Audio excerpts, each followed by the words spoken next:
Welcome, everyone, to RB1 Fantasy Football Podcast, part of Fake Teams Podcast channel. I am your humble host, once conducted, now completely dead Devin Funchess hype train, rom-com aficionado, worshiper of N'Keal Harry, a Damian Harris truther, the old married guy, Pete Rogers, and I am joined by some of the guys. We have El Sabatura, proud father of Quentin Nelson, WNBA hot take machine, wine connoisseur, and the man who boldly said the Tampa Bay Buccaneers will make the playoffs this year, working girl Jordan Smith, and the biggest 49ers fan you know, Arya Stark is a spirit animal, the only man who hates Larry Fitzgerald, and a fan of what scientists lovingly call, quote, facts, the ginger normal man, Nick Bodiford. Guys, how are we doing today? Pretty good. Doing well, man. How are you?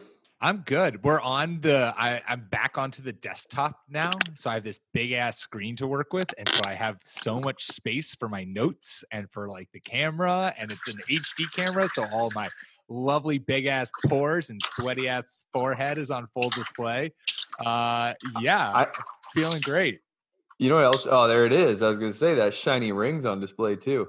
Oh, stop this whole thing.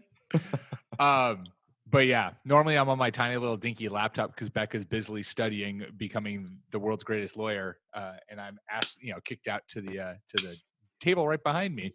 But now I get lucky enough to have this beautiful display in front of me with all of this space to read my notes. I got all sorts of legal problems. Can we discuss some with Becca on the show? Yeah, we'll start having her onto the podcast so that she can cover everyone's legal. We'll have a legal Q&A with Becca. I think she's being 2 weeks into law school. She knows everything already. It's good to just have your bases covered, you know. Right. Yeah. Have the legalese, what you can and cannot say. This is why you marry a lawyer, you guys. I mean, let me just say, I'm covered for life. One of my buddies went to school for real estate law, and we very quickly, all of our college friend group, hammer him with non-real estate legal questions whenever we can. He's like, no, guys, this isn't what I'm in. It's like, yeah, no, we don't care. Shut up. So what would happen if? Yeah, well, he plays along. He does the thing from Fear and Loathing where he goes, as your lawyer, I advise you to. A classic line. As your lawyer, I advise you to get a lawyer that specializes in what you're about to ask. Exactly that. But we should get rolling here. We got some info to dump on you guys. Ooh, look at that. Nick Bodiford taking over my lead. Week 3 starts and sits, baby. Let's get right into it because we've got lots to talk about, lots to do, and we don't want to be up late doing it. So, Jordan, we'll start with you. Give me a start and sit that you're looking forward to in week 3. So I'm looking at the Miami-Dallas game, and it's very easy to say that you should just start everybody from Dallas against Miami. But I want to focus more specifically on Devin Smith. A pretty popular waiver wire ad this week, taking some reps that were originally for Michael Gallup. Poor guy's getting his meniscus trimmed right now. And it's kind of it's a good feel-good story for Devin Smith. Apparently, he tore 2 ACLs with the Jets. He was drafted by them a couple of years ago. He's a former second-round pick. He's got 4.40 speed. His relative athletic score is 8.6. So as long as Kellen Moore puts him in a pretty good spot to succeed, he might be able to take some things to the house, just like Michael Gallup has been able to. Additionally, Miami has one of the 12 worst defenses in DVOA in history, not like top 12 worst this year, in history. One of the top 12 worst, and they just traded Minka Fitzpatrick to Pittsburgh. So they just got exceedingly worse in the secondary by trading one of their top 2 guys. Whether he was the best, it depends on who you ask, but one of their top 2 guys is gone now in the secondary. So Devin Smith is probably going to have himself a decent day. Yeah, I just spent $25 of my fab to get him in one of my leagues, and am starting him. Your boy gonna play and just gonna pillage. It's like you said, Jordan, at the very beginning. I mean, you anyone you have on this Dallas offense, you're starting because first of all, this offense has just looked incredible, and now they're playing the worst defense known to mankind, who suddenly doesn't have a safety/corner who is elite, and Pittsburgh traded a first-round pick for. So I love the Devin Smith start. I'm doing it. I'm buying it. Yeah. So a lot of folks are thinking that maybe this means an uptick in targets for Randall Cobb. I could see him maybe getting like one higher than his average, but he's not taking over the Gallup role. He's going to stay in the slot. He's not going to be doing the perimeter downfield thing that Devin Smith is going to do, which means he's stepping into like, if he just takes on the Gallup role, he's stepping into like 7 high value, high efficiency targets downfield. He's a plug and play guy, especially in standard. I really like him there more than PPR, but I think across all formats is still a very, very startable fantasy receiver this week. He feels like a Will Fuller kind of guy. And like a lot of those deep speed guys are that, where it's like they'll catch 3 balls for 80 yards and one of them will be a 40-yard touchdown. You're like, great, dude, done. I don't know if you guys saw, but it's a beautiful thing to go back and look at Michael Gallup's week 1 receptions. He had like 4 that all went over 20 yards and one was like 60. That role is just awesome for this offense.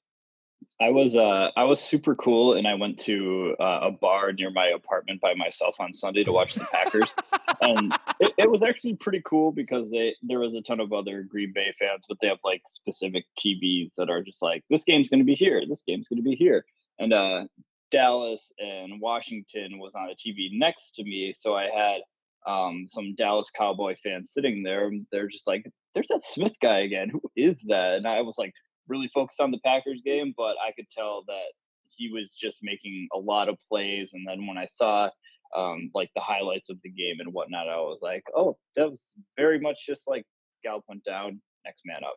Yeah. That's Becca's biggest annoyance with Ann Arbor, is that there's no Packer bar. I feel like there should be. There's that's what she says too. She claims that there should weird. be. I was like, girl, we're pretty close to Detroit. I don't know if a Packer bar near Detroit is going to have much legs, but maybe it will. She assures me it should. Seattle has like multiple Steelers bars. I guess Packers don't have that great a fan base, do they, Becca? Nick, what's your first team? We just get to watch her in the background slowly creep up on you. Just start choking me. Nick, what game are you watching for starts and sits this week? Number 1, we're going with Bengals at the Bills. If Josh Allen is a free agent, you have to go pick him up. The guy is a quarterback 1. He's only the quarterback 12 right now. It's still a quarterback 1, but like this Bengals defense, what you hope for when you have a I guess we'll call him a rush first quarterback. What you hope for with that is a very slow linebacking core, and that is exactly what Cincinnati has. This is going to be a bloodbath for Josh Allen on the ground. I expect him to hit. He usually comes in around like 40 yards and maybe a touchdown. I think he easily goes over that and scores on the ground for sure. And we haven't even gotten into all those fun little pieces with John Brown and Cole Beasley catching passes, and now that lovely technically a passing touchdown to Isaiah McKenzie last week where he flipped the little like grab the ball for like 5 milliseconds exactly. and then just could like split it. Yeah. Love how that's a passing touchdown now. So yeah, I'm absolutely starting Josh Allen and just flipping over to the other side of the ball to give you another start instead of a sit. John Ross is the overall wide receiver 1 through 2 weeks in football. And I know that the Bills are a lights out defense, but I think he's up to 20 targets on the season. I think he had 12 in week 1 and 8 in week 2. And we saw even last week, he was getting shut down until late into the 4th, and then he just broke one long. The guy, so again, he's the overall wide receiver 1. I think that right now he is a locked in wide receiver 2 at worst. And so a fun little note per JJ Zacharyson, the Bengals are throwing the ball 4 times. Secondly, it's 3.93 times as much as they're rushing when games are in neutral game script, meaning within 6 points. That's number 1 in the league. For comparison, they're throwing it 4 times per rush. The Jets are number 2, only throwing it 2.5 times per rush. This team is pass happy, and John Ross is the guy to benefit.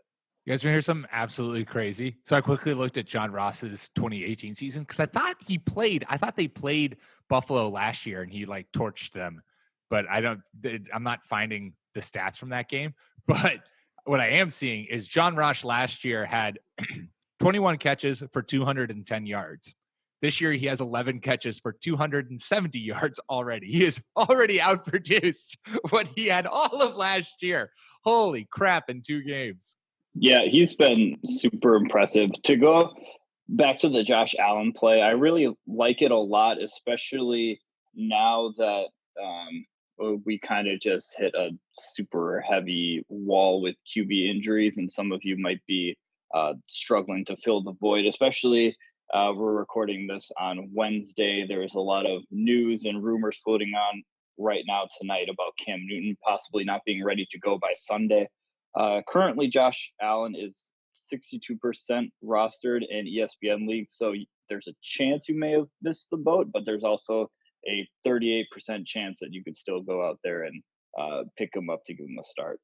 Yeah, it's amazing to me for someone who, and I understand you could have your issues with him as an actual football quarterback, but he was a top 10 fantasy quarterback last year, if I'm not mistaken. Like the guy was, once he started taking over the job, was outperforming Patrick Mahomes on a game-to-game basis. And so it's hilarious to me that he is so widely unowned to start this season.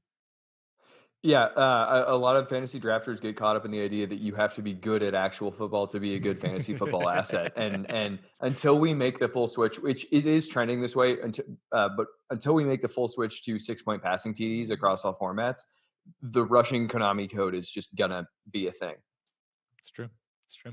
All right, so I'm going to start with my most boring take for starts and sits this week. I'm going to start Chicago versus Washington, and we've been having a nice wide receiver theme going, so I'll keep it going. And I'm going to say, obvious play here is you start Allen Robinson. Washington is giving up the most fantasy points to receivers to start this season. Robinson is the number 1 receiver in Chicago's offense. He has like 20 targets, and the next closest receiver is Taylor Gabriel with 7. So there you go, 8-8 Bears. About to get a win this week. Celebrate, Bears fans. Dude, we've talked about him before. He looks so healthy. He looks like he has fully returned to his former self, and it's just a goddamn shame that he has had to go from Blake Bortles to Mitchell Trubisky. Which again, Trubisky. Well, I mean, last year he was an awesome fantasy quarterback until he hurt his shoulder or whatever. But yeah, Robinson is just these alpha receivers who are just able to get well over an arm's length of separation at the cash point. They just will get the job done regardless of who their quarterback is. I was trying to find his air yards because I believe it's very high at this point in time, but might take a little bit too long. If you believe in positive regressions or just football karma, things swinging one way, swinging the other, Mitch Trubisky doesn't have a passing touchdown on the season yet. So if there is a time for some passing touchdowns, 1, 2, 3 of them to start coming the Chicago Bears' way, it's definitely against Washington, whose secondary was pretty bad last week. So yeah, and I can Josh Norman's done. Josh Norman is super. He's super done. I can attest to this because just got Madden 20, and I'm doing a Washington franchise just so that I can relocate them to London and destroy the Redskin name once and for all. But yeah, that secondary is trash. No, it's actually, they only give you so many options, so it's the London Monarchs is what we're going with. Okay. This is a Mystics town anyway. Exactly. Give it to the WNBA.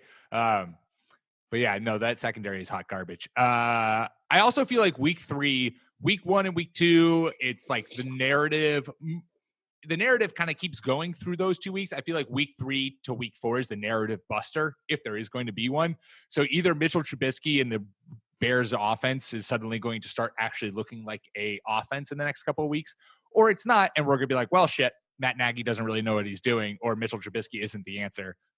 So we're trash. So I like Jordan's positive regression of like, he's due for some touchdowns. Maybe they'll finally come. And they're all going to go Allen Robinson's way.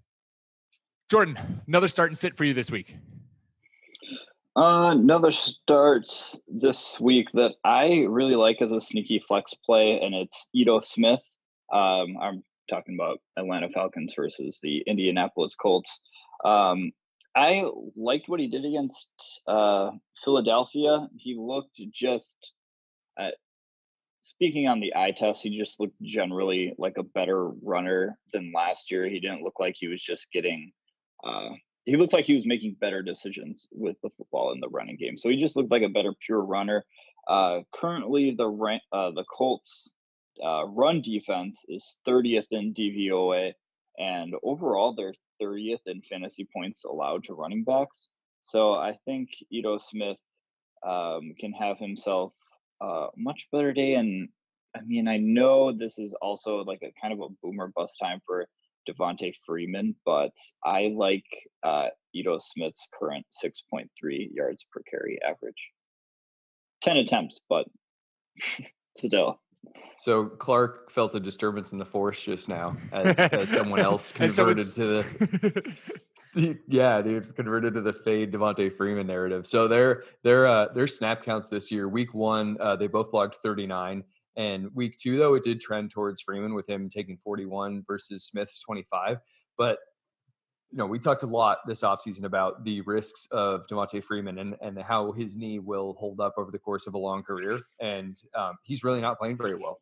So I think, if you were one of those folks who went after Ito Smith and stashed him on your bench, I think it's pretty damn bold to play him this week. But obviously, I do support it given my fade Devontae Freeman team narrative. How many snaps did you say he had? 27 this week?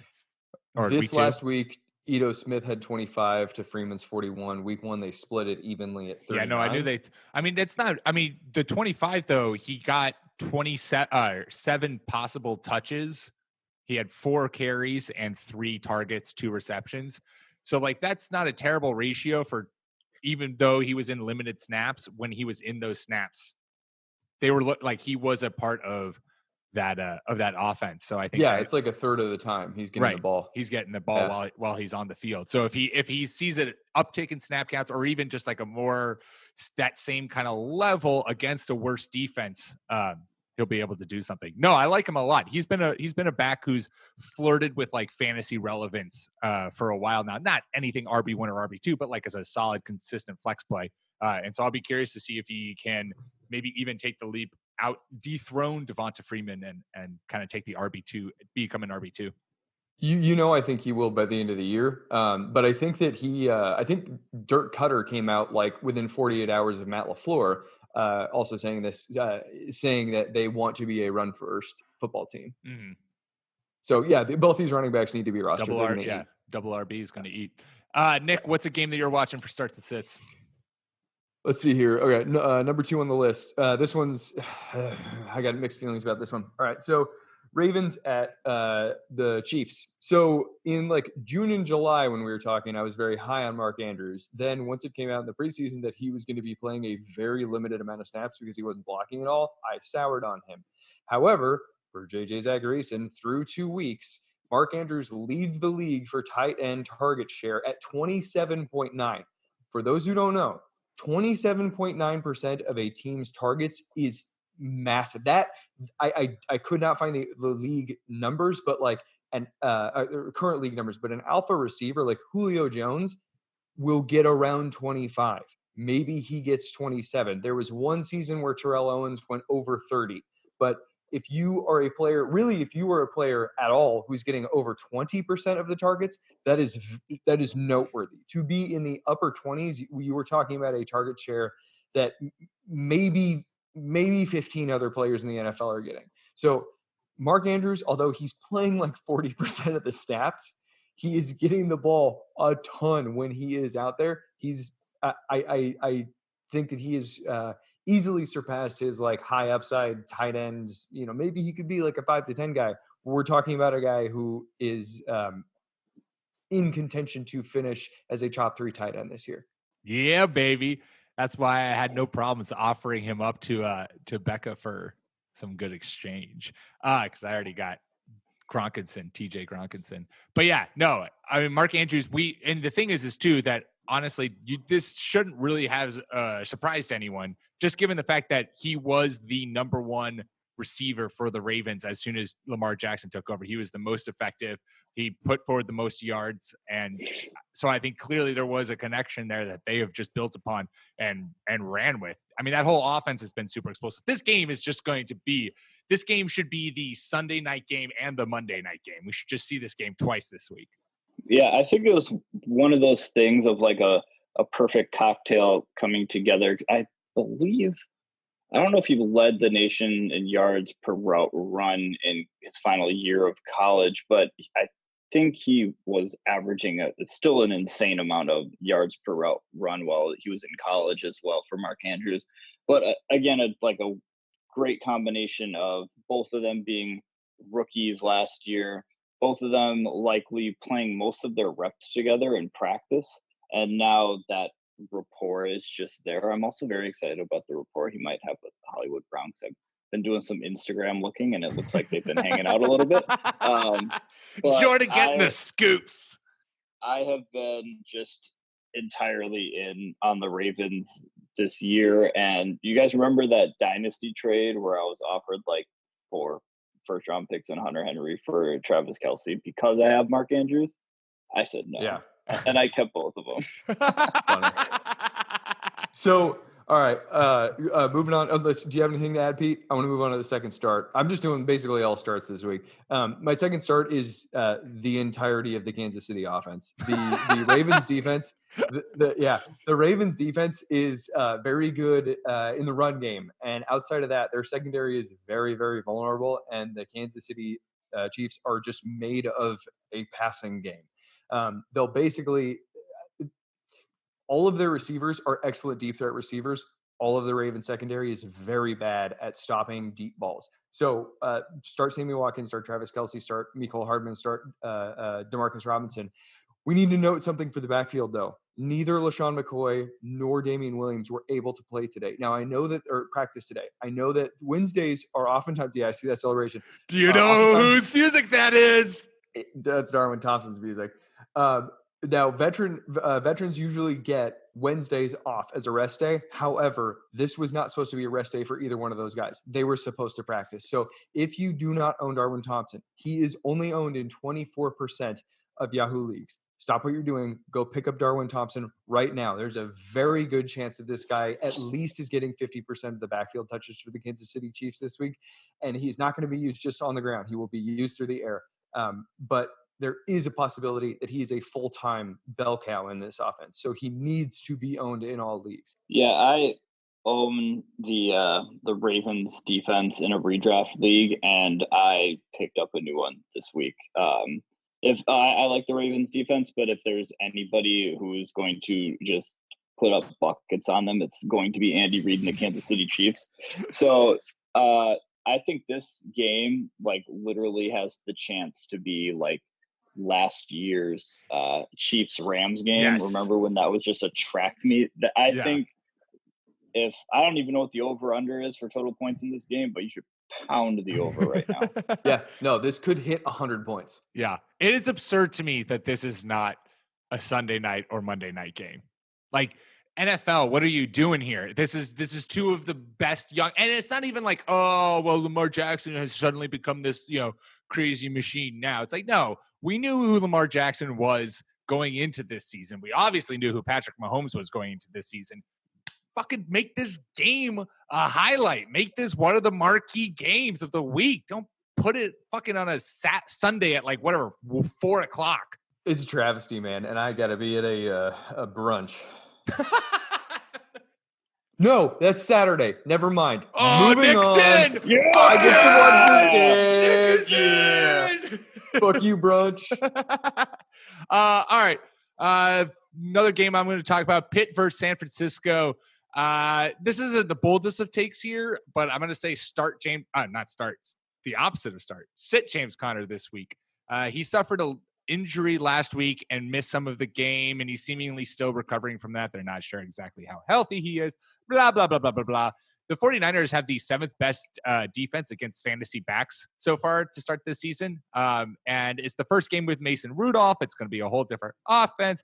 As often that permeates in my mind, my thought always is when you have a rookie quarterback or a new quarterback under center, defenses stack the box, take away the run game, make that quarterback beat you.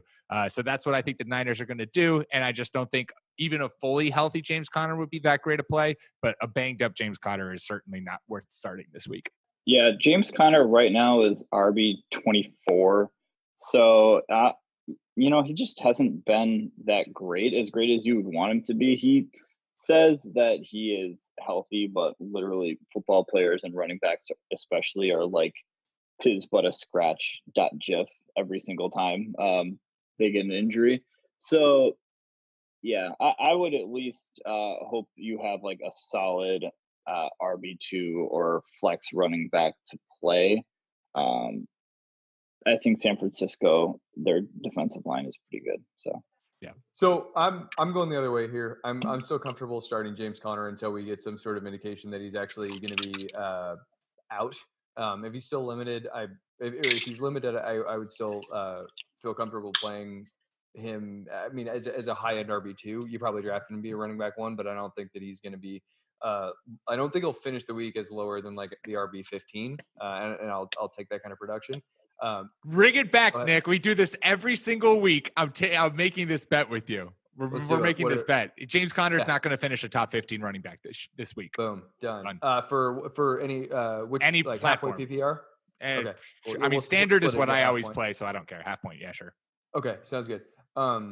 So anyway, the one thing that I am slightly optimistic on Mason Rudolph, and we don't need to get too far into this, but there are reports coming out that basically Ben Roethlisberger had injured this elbow a while back, and they entered the season knowing that this might be a thing.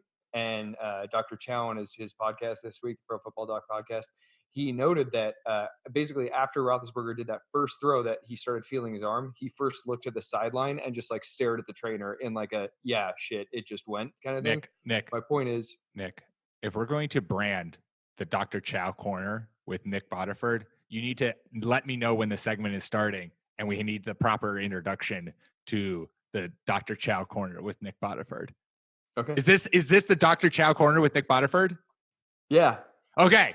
Everyone, welcome to the Dr. Chow corner with Nick Botiford. Nick, continue. The point is, the Steelers went into the season knowing that Ben Roethlisberger was very likely to need Tommy John surgery, meaning they were comfortable rolling in with Mason Rudolph. That tells me that the team feels comfortable with this guy as their starting quarterback. They probably don't love it, but I do think that it's an indication that they think he's comfortable enough to lead the offense, and I do think that speaks volumes. Yeah, I don't think it's going to be as terrible a transition as we initially thought. I also think that there's been a lot of reports that have come out since then that I've read about how Ben Roethlisberger basically wanted to run the Aaron Rodgers ISO route offense. And that was partially the reason why guys like Juju Smith-Schuster wasn't able to really have a great start to the season, because it's a lot harder to beat one-on-one or one-on-one with safety help when you don't have Antonio Brown as your running mate. So I'll be curious to see how this offense changes, and it might change for the better. It might look like a more normal NFL offense these days of a lot of motion and getting people open and getting people moving before the snap, which would be great. If you own Juju Smith-Schuster's like stock, maybe don't panic. Maybe wait and see how this offense looks, because he might suddenly burst back onto the scene. So what you're saying is Juju's no Devontae Adams, basically. But I think, if it's true that like this elbow injury was just like a lingering thing that they had known about for some time, I think that just adds to the Mason Rudolph case and them believing in him, because they traded away Josh Dobbs like after week 1, after Nick Foles went down. So I think that just gives them, or they just felt that, Mason Rudolph, he's going to be the key backup. There's no sort of, no indication to believe that Josh Dobbs and Mason Rudolph would have been in some sort of, clash competition to see who was going to get the reps. I like Mason Rudolph in that he will probably be running a lot of play action. That's what he ran a lot of at Oklahoma State. So, yeah, I'm more optimistic in Mason Rudolph than I am of, some other guys like Luke Falk in New York or something. Yeah. You're not buying the he also being the 199th pick, Tom Brady 2.0 magic. I do think the NFL is better when we have two Washington State quarterbacks starting. I was going to say, games. yeah, you know where he came from? He's out of the Leach system in Washington State. All right, we're halfway through. Before we go any further, though, we're going to take a quick ad break. All right, we are back. Jordan, tell us the third game that you were watching. Starts and sits. What are you excited for week 3? So getting a little pessimistic now. I'm fading Nelson Aguilar in the Detroit Lions versus Philadelphia Eagles game. Largely because the Lions are actually, I feel like they've put themselves together a pretty decent defense. They're 11th in defensive DVOA, and there's a lot of uncertainty and some cloudiness around the Philadelphia Eagles just at large because they had like 10 guys go down in their last game with injury. But with the injuries in the receiving core, I think for Philly, that might mean more work for Zach Ertz, Miles Sanders, and Darren Sproles in the passing game. On the season, Nelson Aguilar has a 62% catch rate. That's including 40% last week. He just flat out wasn't good. And that's kind of alarming because the opportunity was there for him to be like the guy, and he just italics dropped the ball. Nice. I'm sticking with Nelson Aguilar this week just because they don't have anyone else to throw the ball to in the receiving core with both Jeffrey and Deshaun Jackson and Dallas Goedert going down. It's a pretty narrow target tree with Ertz, Aguilar, and JJ Arcega-Whiteside's going to step in. But yeah, then it's the running backs. But anyway, yeah, I would love to get if I need flex help in a PPR league, absolutely going for Nelson Aguilar. Yeah,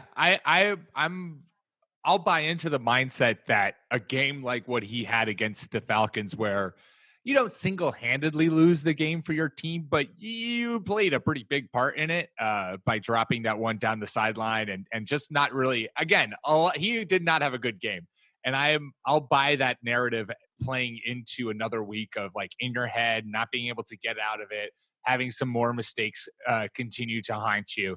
And so I wouldn't be surprised if Doug Peterson, in an attempt to be like, we got to win this game, can't go down to the Detroit Lions, who looked a little frisky against the Chargers, kind of ices him out and is like, we're going to go to JJ, we're going to rely on Zach Ertz. And Nick, I'm surprised you didn't jump on this earlier. Is this not a Miles Sanders coming out party? Is this not the game where the Eagles just say, hey, we're going to run the ball 30 times and then pass it to our halfback, and Miles Sanders suddenly gets on the fantasy radar? So Sanders is interesting right now. He's still leading the team in snaps and in touches, but they just can't get anything going on the ground. He's still running a lot of routes. I think that they will try to use him, but the coaching staff did on Monday, I think it was, come out and say that they had acknowledged to him, or they acknowledged to a reporter who was asking about it, that that Sanders still wants to bounce things outside more often than he should be. And that's, that's something that a lot of young running backs struggle with. So I'm sure they understand it's a normal part of his development, but that's not exactly a ringing endorsement for him. He might need to stay on your bench again this week. I don't like the way the Eagles offensive line has been playing lately, especially protecting Carson Wentz. Now, they definitely have one of the more talented groups in the NFL, but it's early in the season, so they're not like gelling very well right now. So that's something to keep an eye on as of right now. Agreed. Nick, third game that you were watching, starts and sits that you were liking. Game number 3, I am actually going to sit someone after adding him off of the waiver wire. That is Daniel Jones. It's the Danny Dimes era in New York now. I really like this matchup to see what it is we have in this guy. The Buccaneers front seven has been playing way better than we thought that they would be. Now, Devin Smith, their first round pick, a linebacker, is out this week, but the unit overall has been playing very well. So what I think we're going to see is basically what his ceiling game might be. We're going to see a front seven. Are you guys No, I'm both laughing giggling. at I'm me? just giggling at Jordan, nodding his head slowly, like, "Yeah, this is the Tampa Bay team that's taken me to the playoffs, motherfuckers." Yes. So what I think that we're going to see here, I mean, Daniel Jones, he has a decently strong. Someone compared him to like a weak. Sorry, more dog barking. Somebody compared him to like a weaker Josh Allen. And I think that that's kind of apt. His arm is not the strength. I mean, Josh Allen could throw a ball through a wall, so that's not necessarily saying a whole lot. But the guy can throw it. He has a decently strong arm, and he has some wheels. I think that with the way that the front seven is going to be getting pressure. Now, the Giants' offensive line is surprisingly good. They are a very good pass blocking line this year. It makes sense given all their earlier round picks. Anyway, the point is he's going to be under pressure, and I think that we're going to see him in a lot of situations where scrambling is going to be his best option, which is going to lead to basically what this guy could be for fantasy purposes if all the stars align. So I like the idea of adding Daniel Jones, waiting a week, sit him right now, but keep an eye because this could be if he's able to handle that pass rush. This guy could be a one of those rushing QB options where you kind of pick up someone late and suddenly he's rolling out there and getting you enough points that he may not be winning you weeks, but not being the reason that you're losing. If I were a Saquon owner, I would mentally prepare myself for a down week for him.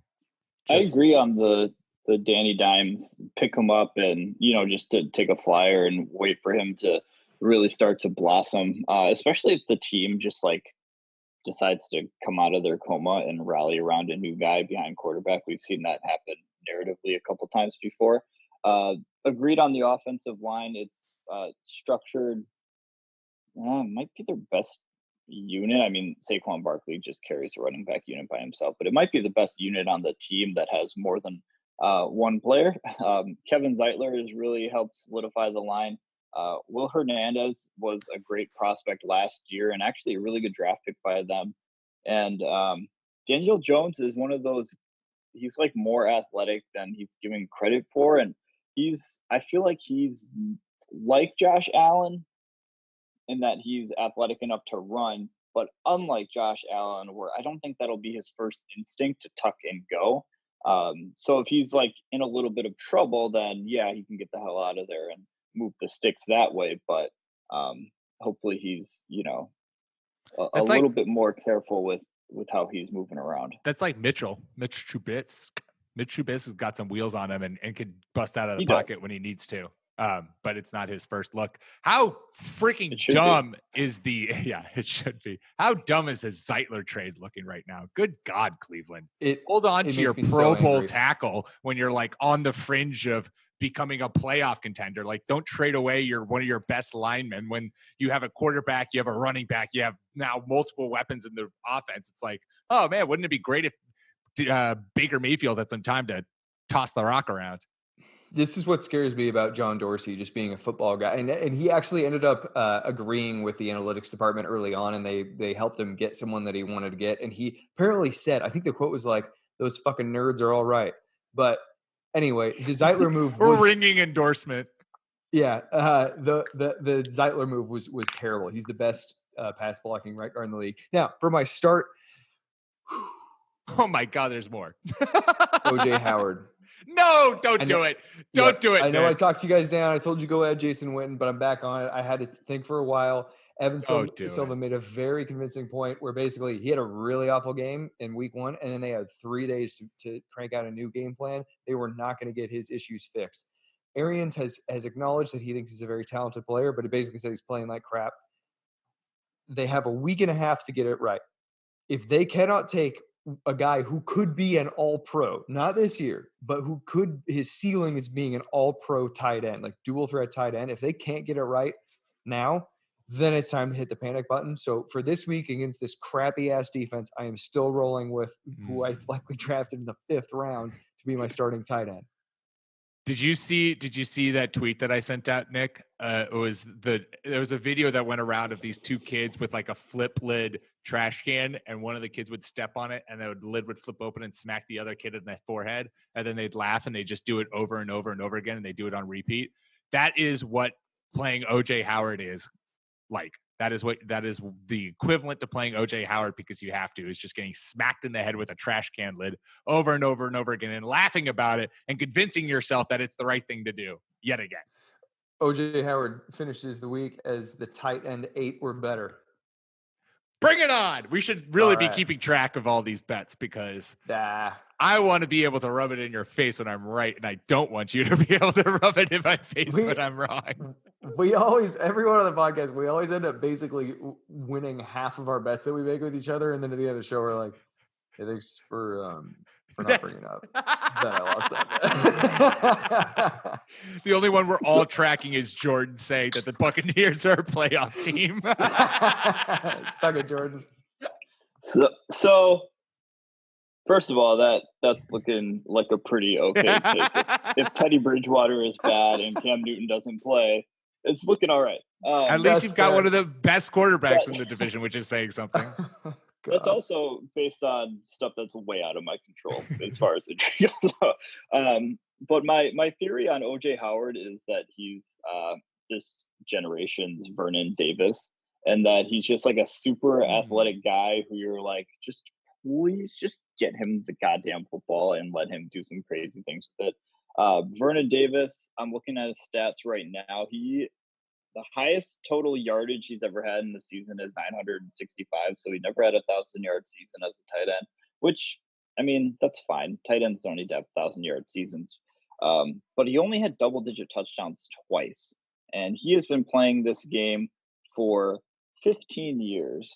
And I am super worried that that might be OJ Howard's fate, and that he's just a super athletic tight end that we're just waiting for this former first round pick to be the man. But like, just by virtue of the offenses that he's in, they won't let him be that. I hope not, though. I like that Not take this week. I like not this. I Not mean, if Vernon Nick Davis can have anything to do about it. No, but it's a perfect comparison, because Vernon Davis is a great tight end, and someone who everyone is like, wow, Vernon Davis, like, he's whatever in his 15th season and just hurdled like half the Philly defense in week 1 to take that thing to the house, so he could still ball out at the age 500. But I think that's a great comparison to someone who maybe never reached their full peak. They never played in just the right offense that took advantage of them. I hope that's not Howard's fate, but it seems like it so far.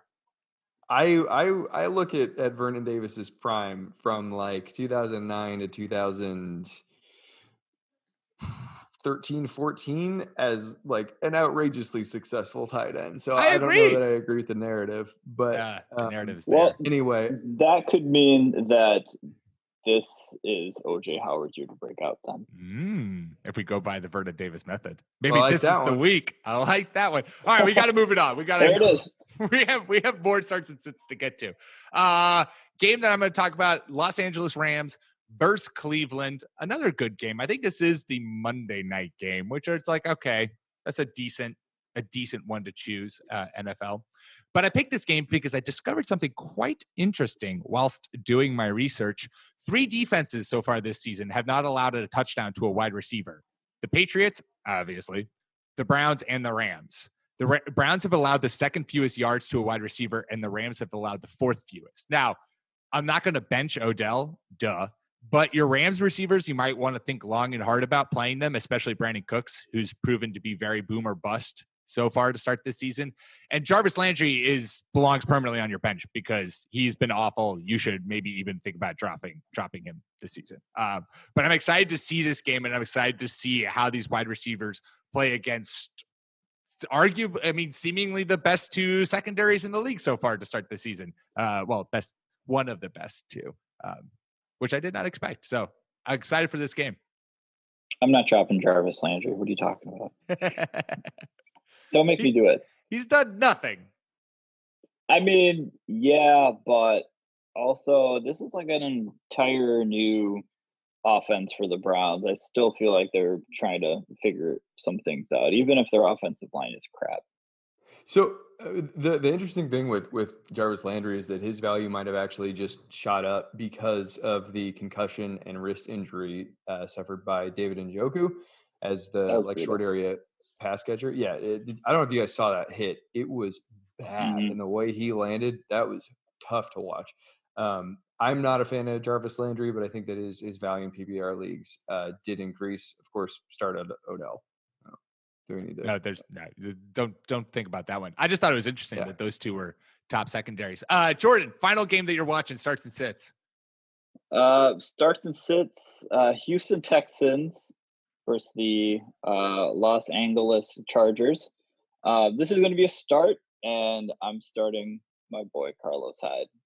I am fully back in supporting Carlos Hyde. I was pretty high on him early last year just because I thought he was a good running back, and I stupidly did not foresee the Nick Chubb happening. I think he's running great. Again, this is one of those guys who I saw run. I've been watching a lot of Texans games because I support Clark Barnes, but also because I have a lot of DeAndre Hopkins stock, and he's literally running like a guy who got let go by 3 different teams in the past year, which he actually is. I think it's He's 4 running like a teams. man. 4 teams: Cleveland, Jacksonville, Kansas City. Is he on another one? I just think the number's 5. It doesn't matter. Anyway, I'm so Doesn't matter. It was sour a on this lot. one. How do you sour? Carlos Hyde is the 5th running back in the NFL in rushing yards right now to start the season. That's insane. He's running really well. It could be fool's gold because you could just fall off a cliff in a couple weeks, and he might just be like on that Adrian Peterson shit where he's just like running really angry because he got tossed aside. But he ran 10 times for 83 yards last week, and he's averaging 5.8 yards per carry. This Texans offensive line still has a lot of problems. Larry Tunsil did not solve all 5 positions on the offensive line, but I think it does help him out having a running threat like Deshaun Jackson as a backfield mate. And that could help keep things a little bit open for Carlos Hyde. And once he starts to slow down, I think that's when you can comfortably be like, nah, man, I'm not going to play him anymore. But run the hot hand. Why not? Nick, quickly bring your negativity to the podcast because I'm about to go on a big old pro Hyde rant. So first off, although I think that if Deshaun Jackson was actually sharing the backfield with Carlos Hyde, that would be something to watch. I believe Duke Jackson? Johnson was, yes. Oh no, Duke Johnson. I meant Deshaun Watson. Oh, okay. Yeah. Anyway, so yeah, I mean, I'm just having a tough time. I thought that Duke Johnson was freed, and he is not, and it's a real big bummer. I don't share the same analysis of the hashtag grind the film on Carlos Hyde. I think that Carlos Hyde has looked shifty from time to time, but his straight line speed is just appallingly slow, and he is being chased. And to what I have seen, he is being chased down by defenders. I think that going against the Chargers' lightning fast defense might prove difficult for him unless he's able to just consistently lower his shoulder. But I'm also just trying to console myself for owning Duke Johnson in every single goddamn team.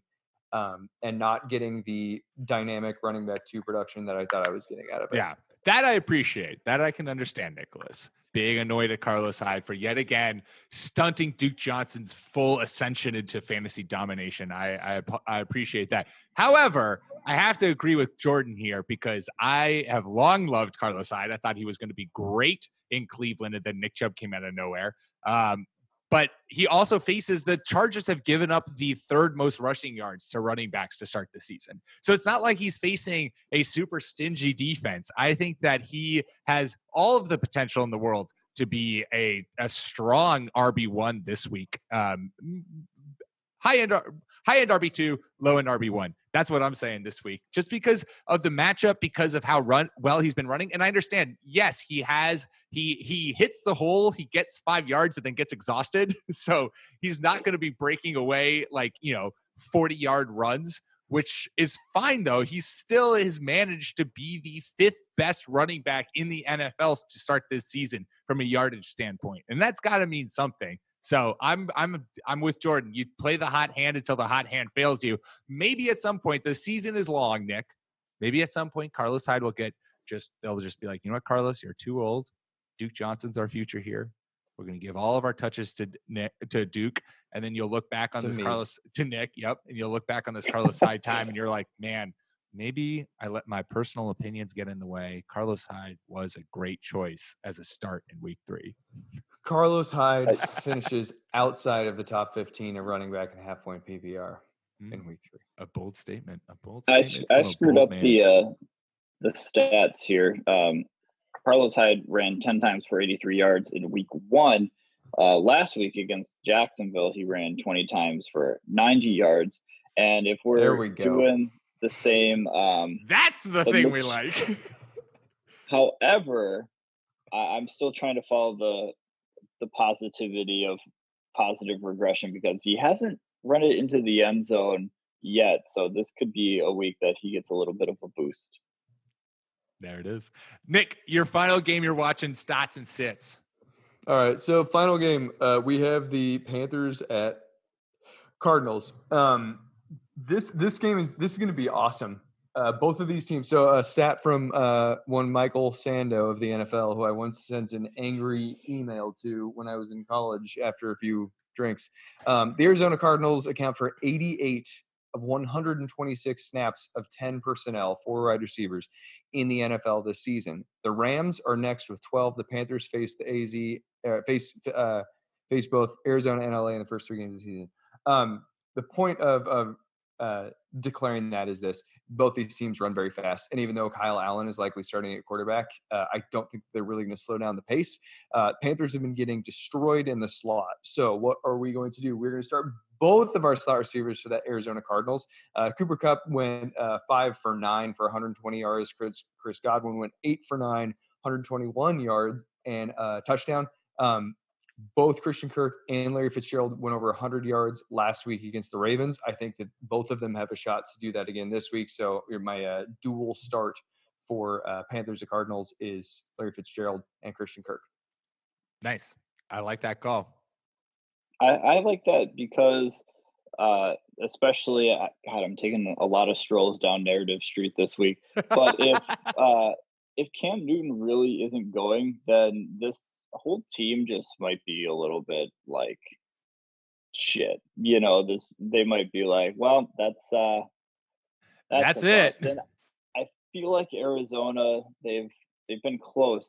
They've been a little frisky. They've been flirting with some W's, but this might be, if they get a downtrodden Carolina Panthers team, this could be the I also, for them. To continue down Narrative Street with Jordan, I also think after all of the shit that Cliff Kingsbury has gotten to start the season about how tentative he's been and how he had basically 3 4th and 1s in the red zone and kicked field goals, and how everyone was like, come on, Cliff, you got to go for it.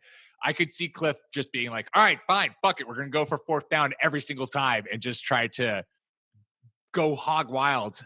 Maybe it's not this game, but I feel like there's a breaking point coming soon with Cliff, where Cliff's just going to be like, all right, you guys asked for it. Here it is, air raid in its fullest. And Kyler Murray's going to have his feet wet by that point and be able to just run wild. I love the Christian Kirk, Larry Fitz call. I would, if you have those guys, start them confidently.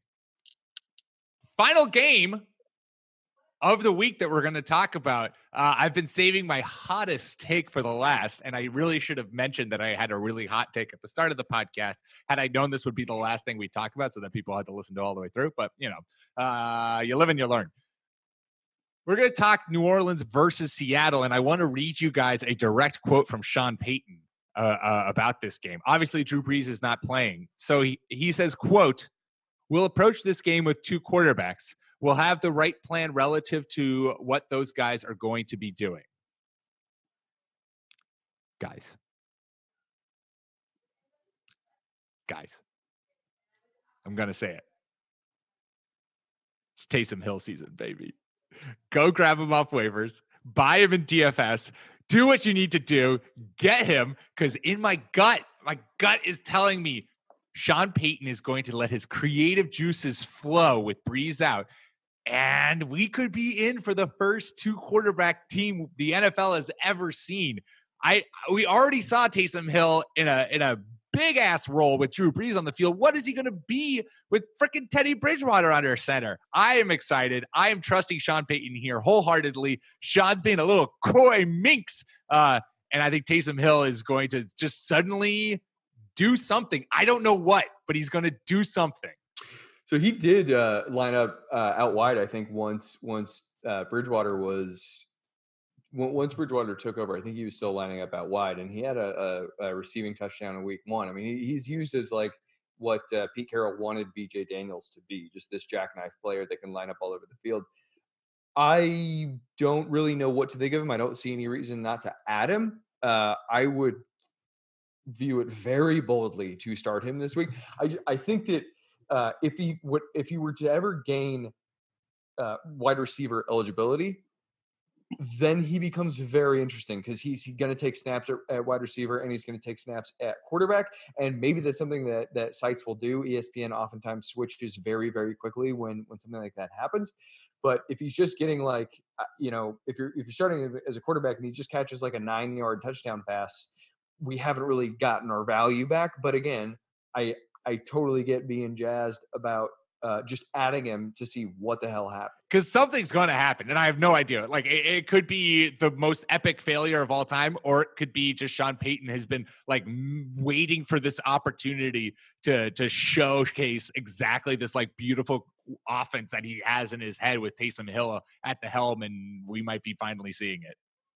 I think that it would be the dumbest thing in the world for them to just – I talked about on earlier this week, I thought it was incredibly, you can call it bold, I call it really moronic, to keep trotting Taysom Hill out there on offense with Teddy Bridgewater still there, like sending this guy across the middle. I'm surprised.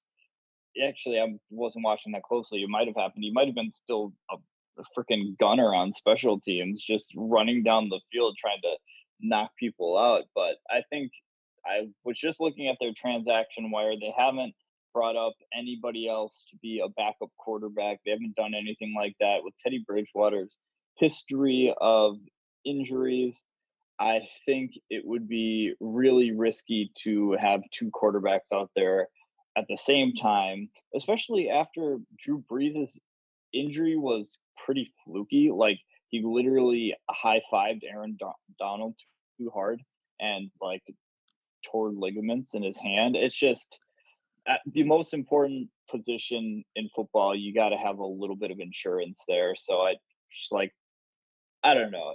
I don't understand the Taysom Hill thing. Like, it is like a whole thing, and we talk about it every time he does anything on the football field. The announcer says something, but Jordan, yeah.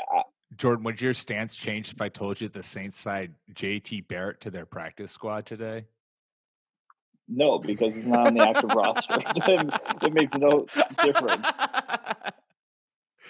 I'm so used to Nick poo-pooing my great ideas. This is new territory for me, for Jordan rejecting one of my crazier notions.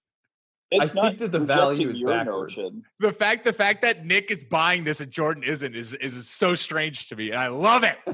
We're gonna do this. Steer into it. It's not so much your take on it. I just think you would be bad for the Saints mostly if that's the route they decide to go. I think it's way too risky. Yeah, we'll see. Sean, show me something crazy, baby. I'm waiting for it. Awesome. Well, there you go. Week 3 starts and sits in the bag. Quickly, before we go, guys, Thursday Night Football is the Titans at the Jaguars. We like to pick these games. I don't know why. It's just fun. It gives us content to tweet out, which no one responds to. So, engagement is great. All-time high. Jordan, do you have a pick, or do you just want to say pass because this game is probably going to be garbage? I got the Mystics over the Las Vegas Aces. Game 2 of the semifinals. Won a close one last night, so that's the game I'm going to be watching instead. Good choice. Much better choice. Nick, what game are you watching instead of Thursday Night Football? I like this much better. I'm going to be watching the Titans play action route the Jaguars to victory as my two big name running backs, Derrick Henry and Leonard Fournette, trample my opponents for me. Am I making this up, or do the Titans just always do something weird and notable on a Thursday Night Football game? Against the Jaguars. It's always against the Jaguars, it feels like. Henry went 17 carries for 237 yards last year on Thursday night in week 14. He stiff-armed the living shit out of Tajay Gibson or something like that. That's Tashawn, I think. But let's go with that. Tajay. I think I'm combining Tajay Sharp and Tashawn Gibson. Tajay Sharp. Throwback. I felt like such a baller walking out of the draft with him in 2017. It's like, fuck all you guys. I got this Titans receiver. They threw the ball 17 times all year. Oh, my God. I don't think he even started. God damn. And then I did the same thing with Taywan. We all did. George, you fell for Taywan too. God damn. Fell hard for Taywan Taylor. Now, did you see him out there over the weekend? He's in Cleveland now. I drafted him. I drafted him in one of my other leagues. Oh, that's right. Fucking Taywan Taylor, man. He's so talented. Him and Rico Gathers. Let's get Tajay Sharp, Taywan Taylor, and Rico Gathers all in an offense. Watch them take them. Get them all with Cliff Kingsbury. This guy's over 1,000 yards. Rashard Higgins didn't play the other night, and Damian Ratley got those snaps instead. God damn it all. Disappointing. All right. Well, I'm not going to watch a game, but I'm going to watch Fleabag instead because Bex and I are in the midst of the second season, and it's great. Love that show. It's on my list. 10 out of 10 would recommend. Awesome. I'm going to watch football because we're supposed to do that, you guys. This is why you listen to the RB1 Fantasy Football Podcast, because a third of us actually watches football. Make sure to subscribe wherever you get your podcasts. Fake Teams Podcast channel, iTunes, Spotify, Stitcher, whole 9 yards. Follow us on Twitter at RB1 Podcast. Follow myself at PM Rogers. Follow Jordan at Jordan_Smith27. Follow Nick at Ginger__Nick without a K. We will be back at you next week. Enjoy your week 3. Best of luck to everyone. Until then, peace.